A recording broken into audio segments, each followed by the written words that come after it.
സംസ്ഥാന നേതൃത്വത്തെ രൂക്ഷമായി വിമർശിക്കുന്ന കേന്ദ്ര തെരഞ്ഞെടുപ്പ് അവലോകന റിപ്പോർട്ട് പരസ്യപ്പെടുത്തി CPM. പിണറായി വിജയൻ സർക്കാരിൽ പാർട്ടിക്ക് നിയന്ത്രണമുണ്ടായിരുന്നില്ലെന്ന് റിപ്പോർട്ടിൽ പ്രധാന വിമർശനം.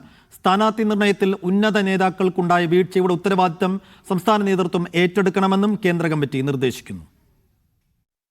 തെരഞ്ഞെടുപ്പ് തോൽവിയിൽ വിമർശനം മയപ്പെടുത്തിയ സംസ്ഥാന കമ്മിറ്റി റിപ്പോർട്ട് തിരുത്തിയാണ് കേന്ദ്ര കമ്മിറ്റി പ്രസിദ്ധീകരിച്ചത്. ഭരണവിരുദ്ധ വികാരം ഉണ്ടായില്ലെന്ന സംസ്ഥാന നേതൃത്വത്തിന്റെ നിലപാട് കേന്ദ്ര കമ്മിറ്റി തള്ളി.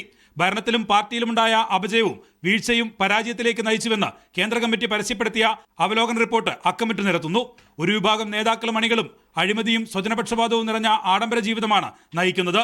മുൻകാലങ്ങളിലുണ്ടായ പാർട്ടി നിയന്ത്രണവും ഏകോപനവും പിണറായി സർക്കാരിൽ ഉണ്ടായില്ല.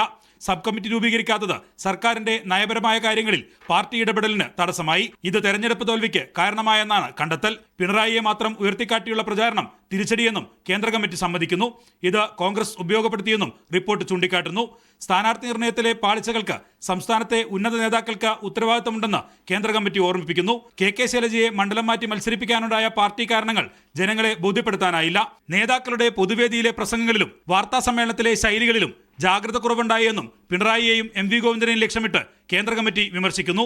ആഗോള അയ്യപ്പ സംഗമത്തിൽ യോഗി ആദിത്യനാഥിന്റെ സന്ദേശം വായിച്ചത് ഹൈന്ദവ വർഗീയ ശക്തികളോട് CPMന് മൃദുസമീപനം എന്ന പ്രതീതി നൽകി.